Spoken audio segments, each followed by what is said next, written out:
Selamat sore, kembali lagi dengan kami dari Shipping and Logistics Talks dalam segmen Executive Notes.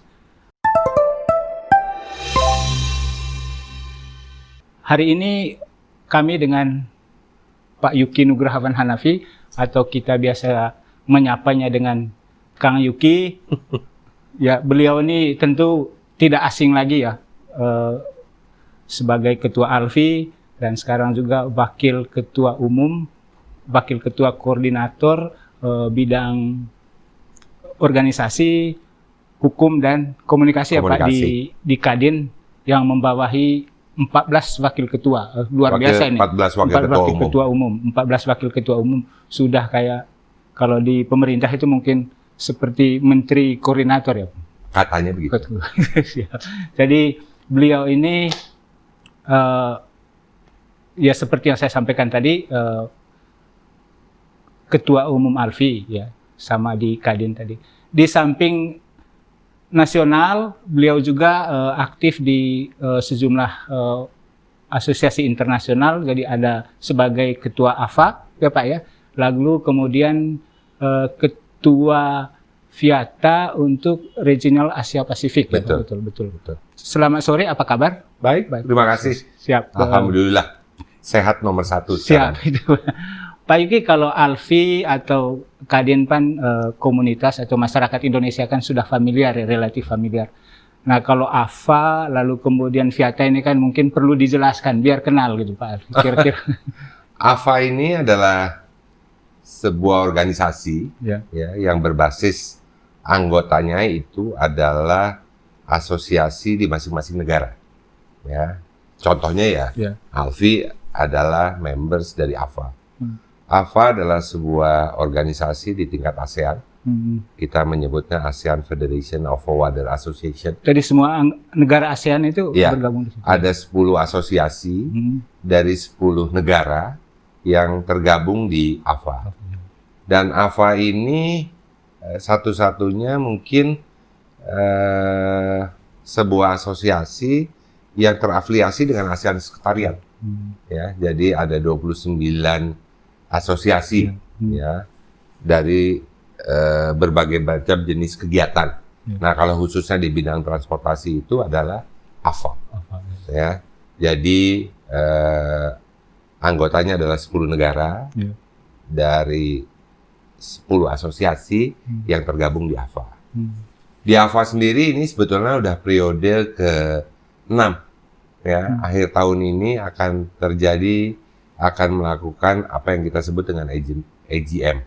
Jadi kemungkinan besar karena saya sudah 2 periode, ya bahkan sudah diperpanjang periode saya tanpa merubah konstitusi karena kemarin dengan berbasisnya situasi kondisi yang tidak mungkin, ya karena COVID. Itu satu periode berapa tahun Pak? Satu periode 2 tahun, dan kita bergiliran.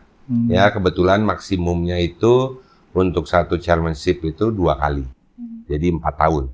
Ya, tapi saya ini satu-satunya yang chairman AFA yang 6 tahun. Ya, jadi kita akan melakukan rapat, insya Allah akan diadakan di bulan Desember ini, ya di Laos, ya di Laos, gitulah. Dan dipastikan pasti saya diganti karena memang masa periodenya sudah habis. Seperti itu. Sedangkan kalau FIATA adalah sebuah organisasi di tingkat dunia, bahkan FIATA ini didirikan pada tahun 1926. Bisa dibayangkan kan? Nah, sebelum kita merdeka ya udah ada. Sebelum kita merdeka, FIATA ini sudah ada. Dulu didirikan di Vienna, Austria, tapi sekarang headquarter-nya itu ada di Geneva, Switzerland. Ya, kenapa di Geneva? Karena banyak organisasi seperti WTO, ya, itu dan organisasi ekonomi lainnya ada di Geneva. Jadi kita banyak melakukan komunikasi karena ini kan salah satu konteksnya adalah melakukan lobby-lobby dalam hal kebijakan-kebijakan atau komunikasi yang dilakukan secara internasional. Terus kita juga mempunyai anggota di FIATA ini adalah 156 asosiasi dari 150 negara. Ya, jadi organisasi ini sangat besar. Kalau Ya. Asia Pasifiknya berapa? Asia Pasifiknya hampir semua negara Asia Pasifik anggota. Tapi yang jelas yang sekarang terregistrasi kurang lebih ada 51 negara. Jadi kalau jabatan saya itu namanya Region Asia Pasifik Chair. Nanti ada region Afrika, ada region Eropa, ada Jangan-jangan region Amerika dengan Latin. anggota terbanyak kali Pak ya? Udah pasti kan. Udah pasti ya. Anggota terbanyak Ya. dan yang mempunyai pertumbuhan ekonomi yang tertinggi saat sekarang. Ya, karena di region Asia Pasifik kita ada Cina. Ya, Ya, kita ada ASEAN, di mana Indonesia ada di ASEAN kan. Ada Jepang. Ada Jepang, ada Korea, ya, ada India, jangan lupa. Ya, jadi sebetulnya pusat pertumbuhan, kalau saya suka bilang ini, masa depan dunia ini ada di region Asia Pasifik. Jangan-jangan udah lebih dari 50% GDP global kali ada di sini. Sekarang Ya, sekarang kalau kita hitung Cina, India masuk, terus ASEAN, ya, ada ASEAN, Jepang, ada Korea. mungkin kan? udah 55% daripada pertumbuhan ya. Ya, ya. Ekonomi dunia ada di kawasan kita, Sini. ya, di kawasan Asia Pasifik. Jadi sangat strategis ya Pak ini. Ya, saya juga sangat kaget juga. Saya sebagai chairman di Alfi, Iya. waktu itu saya mencalonkan diri menjadi chairman di region Asia Pasifik dan mendapat dukungan penuh, ya 80%, karena melalui pemilihan, ya melalui pemilihan dan saya dipercaya oleh teman-teman untuk menjadi chairman di Asia Pasifik. Ini adalah sebuah kepercayaan, tapi saya lebih sukanya saya menyebut saya sedang belajar. Ya, saya di AFA tuh juga belajar karena alhamdulillah saya mempunyai akses di 10 negara ASEAN. Saya juga bisa melakukan kolaborasi, ya, saya juga bisa melihat apa yang menjadi potensi kelebihan dari teman-teman negara ASEAN lain. Karena logistik ini kan sekarang sangat penting. Ya, Jadi ini supply sebenarnya- chain, iya. mata rantai pasok itu kan menjadi isu global. Ya. Jadi saya banyak diuntungkan dari sebuah pembelajaran yang dimana saya tergabung di kegiatan internasional. Jadi sebenarnya untuk logistik kita atau Alfi ataupun anggota forwarding di Indonesia itu menguntungkan ya, karena dengan posisi Pak Yuki kan paling tidak itu lebih punya akses untuk misalnya melakukan kerjasama atau kemitraan Masa dengan depan ini masa apa? depan. Masa depan ini kan informasi. Masa depan ini adalah bagaimana kita bisa terkonek dengan global. Masa depan ini kita bicara digitalisasi.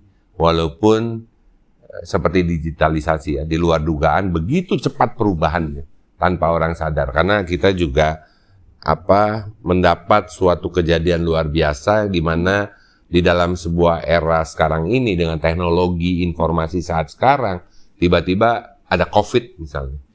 Ya, begitu cepat perubahan di dunia ini terjadi. Seperti itu. Ya Pak, kembali ke ini, sekarang kan bulan Desember ya, udah mau akhir tahun. Kita ingin tahu bisnis logistik tahun ini seperti apa. Apalagi kan ini, kalau Pak Yuki kan sering bilang bahwa logistik itu sebenarnya kan urat nadi dari ekonomi ya. Urat nadi dari ekonomi. Lalu kemudian kita baru sedikit pulih ya, recover dari situasi COVID kemarin. Itu menurut Pak Yuki, logistik tahun ini gimana Pak untuk 2022 ini? Dunia transportasi itu salah satu kegiatan industri yang terpukul secara general ya. Paling terpukul. Ya, bahkan kita kalau digabung dengan orang itu pernah mengalami minus 32% pada tahun 2020. Ya, Logistik ya? logistik itu. Ya, termasuk secara keseluruhan transportasi. Karena ini kan sangat berhubungan, terutama yang di udara. Ya, antara orang sama barang. Kadang-kadang kalau angkutan udara itu kan nggak semua mempergunakan pesawat freighter, tapi juga mempergunakan belly atau digabung antara pesawat penumpang, tapi juga ada barang, ada kargonya di sana. Nah, terpukul. Tapi kita juga salah satu industri yang cepat recovery-nya. Walaupun kita ingat kan, pada tahun 2021 awal itu kita dikagetkan dengan harga freight yang loncat ya karena shorted container. Ya, dulu saya adalah orang yang pertama kali bicara tahun 2020 pada bulan Oktober, hati-hati akan terjadi kenaikan harga freight. Ya, waktu itu sih nggak ada nggak ada yang berbicara itu. Bahkan harganya, terutama yang long haul itu kan sangat luar biasa. Tapi lihat hari ini, ya, harga freight itu Udah turun tuh. selain turun bahkan di bawah sebelum pandemi, sebelum COVID. Ya, jadi perubahan ini memerlukan sebuah adaptasi yang sangat cepat bagi semua pelaku logistik, bukan saja yang di hard infrastructure, ya, seperti di shipping line, gitu ya, contohnya, atau di freighter, tapi juga di services, karena dunia telah terjadi banyak perubahan, ya, makanya dari sejak tahun 2016, ya, saya terpilih menjadi ketua umum Alfi 2014, 2016 saya pernah menyampaikan di dalam rapat anggota di Alfi DKI, waktu itu ada 800 orang, hati-hati. Saat itu saya bilang, akan terjadi perubahan besar. Dan hari ini kita melihat perubahan itu begitu cepat. Jadi kalau kita tidak adaptif terhadap sebuah perubahan, ya, saya dulu juga sampaikan, termasuk diri saya gitu ya, usaha saya akan tutup. Karena terjadi perubahan. Nah, inilah kenapa kita perlu adaptif terhadap sebuah perubahan, tapi juga harus berani melakukan kolaborasi. Ya. Jadi kalau Pak Yuki sampaikan tadi ya, kalau awal pandemi itu yang paling terkena dampak bahkan paling dalam itu kan logistik. Terus kemudian paling cepat recovery-nya. Gitu. Logistik juga Pak paling cepat. Bahkan gitu. kan tahu ya, beberapa teman shipping line yang internasional ini kan 2 tahun terakhir ini termasuk juga yang nasional kan mengalami keuntungan yang sangat luar biasa. Jadi yang cepat recovery-nya itu kenapa Pak? Apakah logistik ini memang paling gampang adaptasi atau gimana menurut Pak? Iya, bukan gampang melakukan adaptasi, itu yang tadi disampaikan. Ya.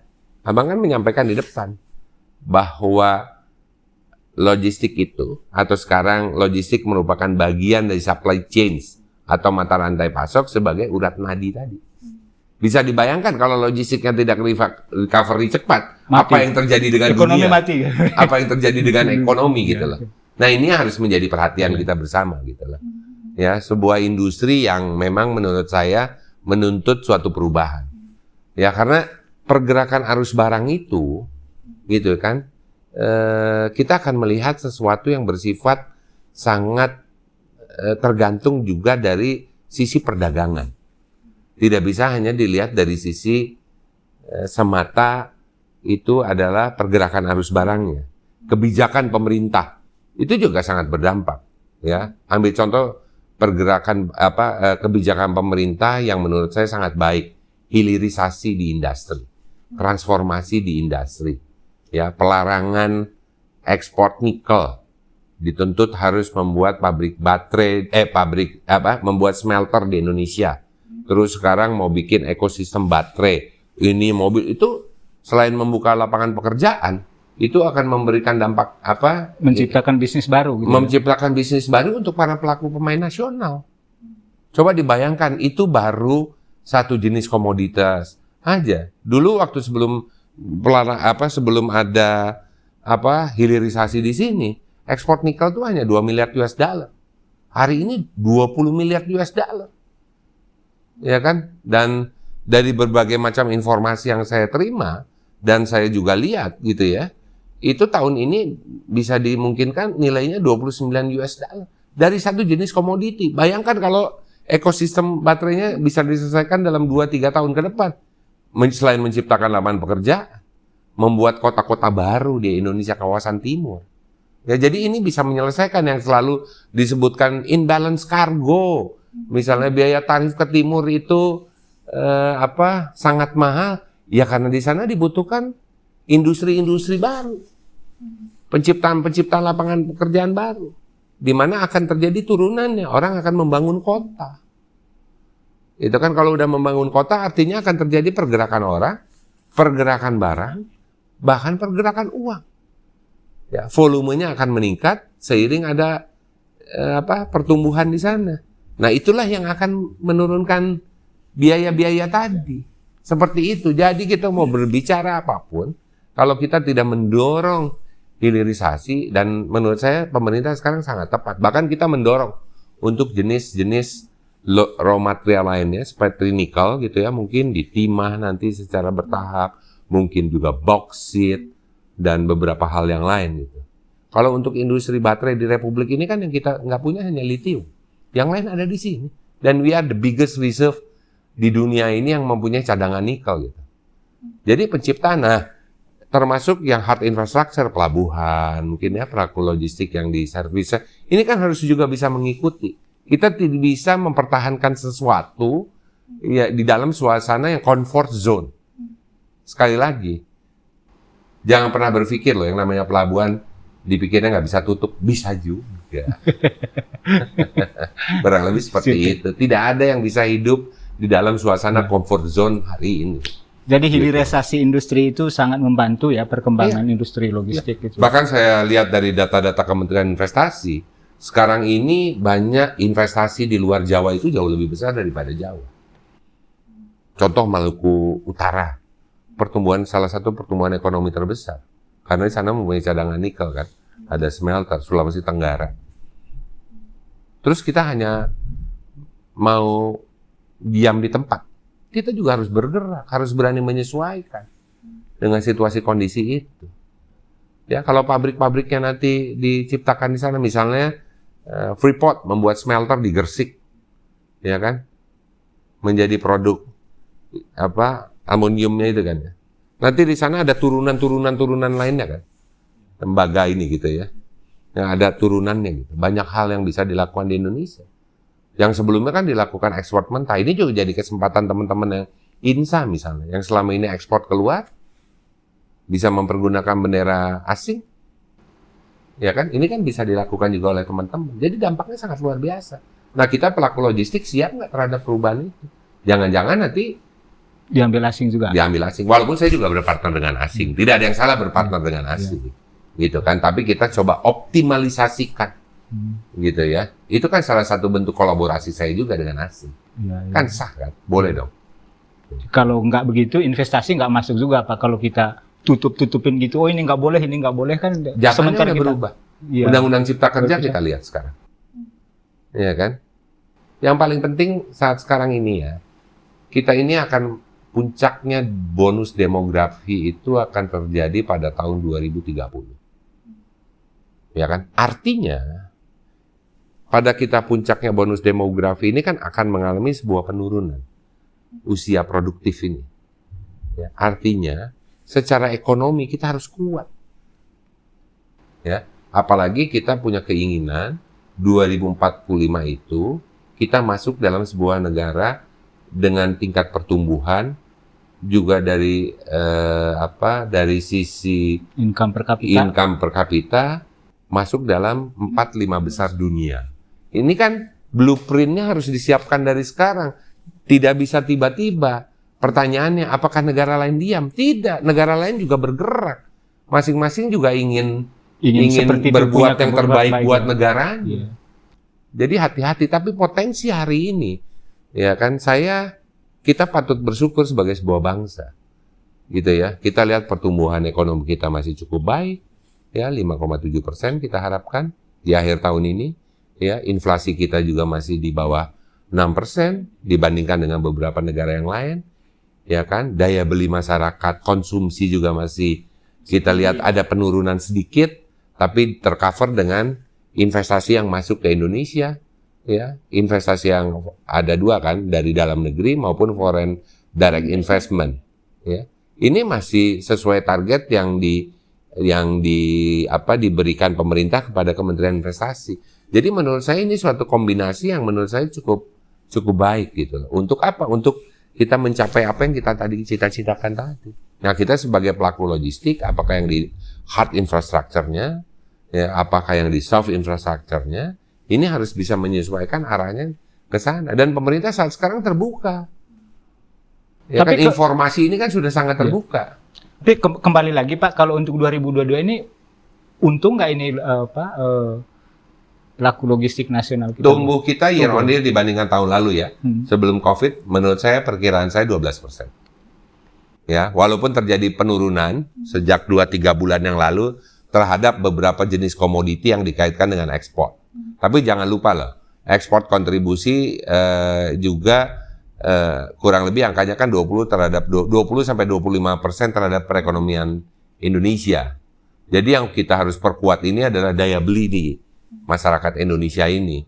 Bagaimana investasi kita bisa masuk. Karena dari data-data angka anggota saya gitu terjadi penurunan. Ambil contoh misalnya tahun lalu itu kan kita mengalami ekspor tertinggi sepanjang sejarah Republik ini ada. Ya, melalui beberapa jenis komoditi akibat dari perang dagang antara Cina dan Amerika. Kita ambil barang substitusinya. Ya, kita lihat furniture, ya, long haul ke Amerika, ke Eropa, ya.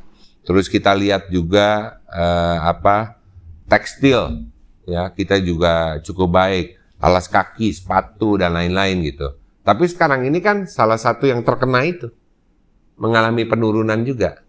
Saya berkomunikasi dengan teman-teman yang supply benang misalnya, memproduksi benang gitu saat sekarang gitu untuk tekstil kan itu mengalami penurunan. Tapi saya tanya berapa sih kontribusi ekspor kita dari sisi itu 20%.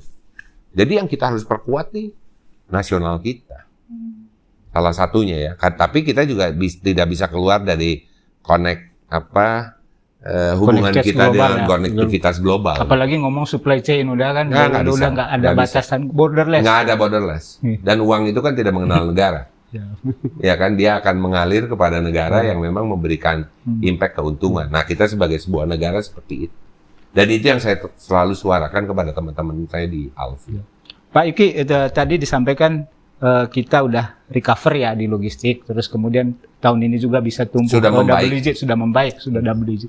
Apa itu menyeluruh Pak? Karena gini, kalau di awal COVID itu kan ada beberapa perusahaan logistik, khususnya yang kelas menengah ke bawah ya, itu kan menghadapi masalah cash flow gitu loh, cash flow karena pembayaran ke klien mereka itu lambat, jadi usaha tidak bisa berjalan gitu kan. Apakah itu semua udah normal atau gimana? Oh, dalam sebuah itu yang tadi saya bilang, 2016 saya sudah mengingatkan, kita perlu beradaptasi terhadap perubahan ini. Saya selalu berilustrasinya seperti ini. Saya tanya pada Mas, kalau mau booking hotel pakai apa?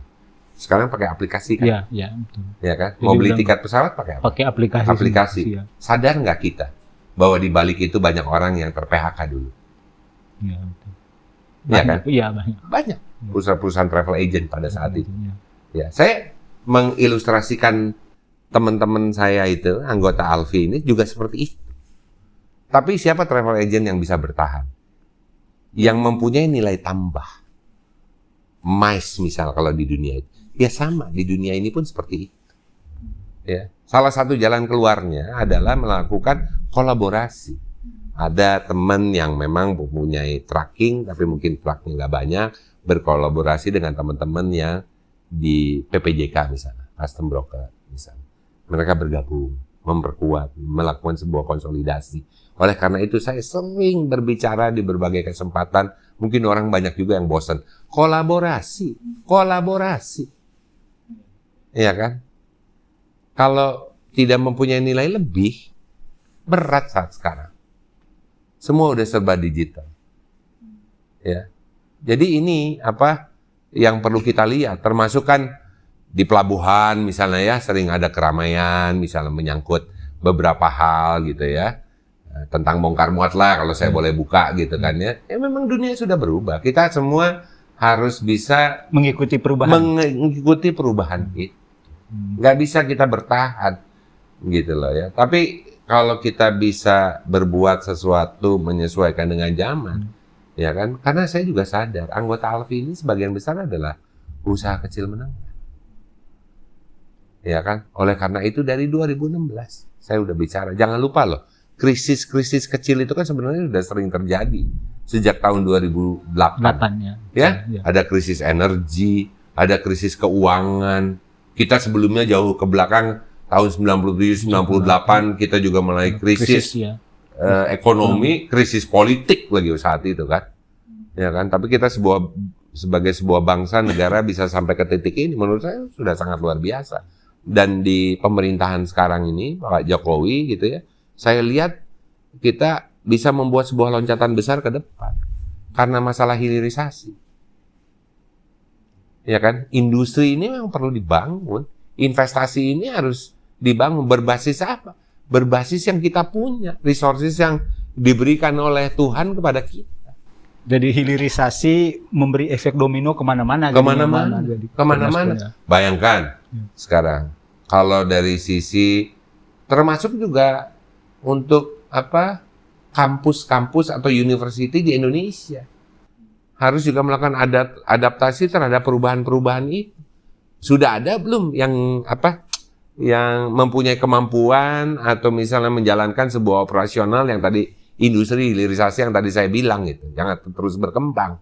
Jangan nanti ada tenaga asing masuk ribut lagi kita, kurang lebih seperti itu gitu. Dan itu saya dorong juga makanya salah satu yang sering disampaikan oleh Alfie, kita punya Alfie Institute, ya, kita juga punya lembaga sertifikasi independen dimiliki oleh 3 asosiasi yang lain, kita bersama-sama gitu. Karena saya sadar masa depan itu salah satunya juga adalah mengenai SDM, penciptaan lapangan pekerjaan yang bukan hanya untuk di Indonesia. Keinginan saya teman-teman anggota Alfie atau teman-teman yang pernah mengambil pendidikan di Alfie itu juga bukan hanya untuk di Indonesia. Jangan lupa ASEAN Connectivity 2025, borderless, bukan saja barang, tapi juga orang. Itulah kenapa saya ingin banyak belajar.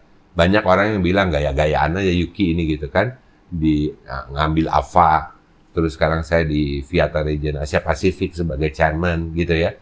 Itu adalah Viata Asia Pasifik itu adalah yang terbesar kan di hampir semua region yang lain gitu. Dan saya sebentar lagi Viata, Pak. Presiden Viata. Presiden Viata.